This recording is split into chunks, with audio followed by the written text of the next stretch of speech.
कैसी होनी चाहिए, इन सब बातों का एक नया उदाहरण दुनिया चाहती है, क्योंकि अब तक दुनिया ने जिन उदाहरणों का अनुकरण किया उन्होंने कोई परिणाम नहीं दिया,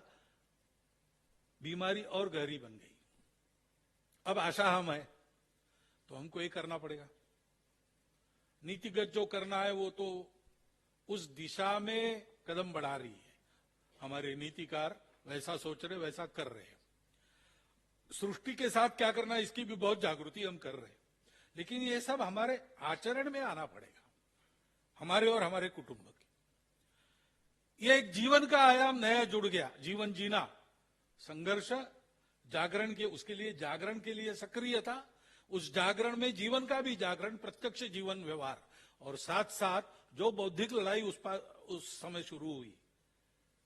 वो आज भी, क्योंकि अब तर्क से तो हमको नहीं जीतेंगे, वैचारिक दृष्टि से आमने सामने तर्क देकर अब हमारा पराजय कोई नहीं कर सकता। तो आज छल कपट चल रहा है, कुतर्क चल रहे हैं, और साथ साथ एक दूसरा संकट अपने पास जो है कि हमने अपनी नई पीढ़ी को शिक्षित नहीं किया है।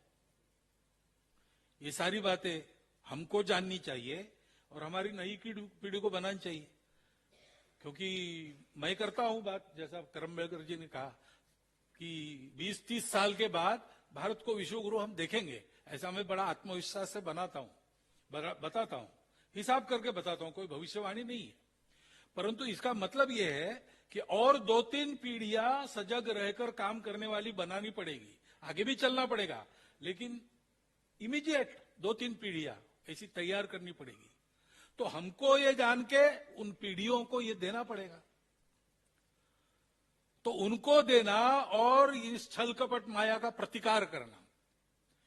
ये चारों आयाम, संघर्ष, जागरण के लिए सक्रियता, सारे विश्व से संपर्क बनाने की सक्रियता, उसके साथ साथ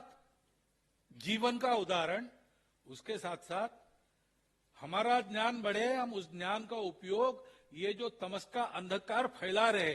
छली कपटी आसुरी शक्तियां, उनका उत्तर देना, ये चारों बातें करनी पड़ेंगी। कैसे?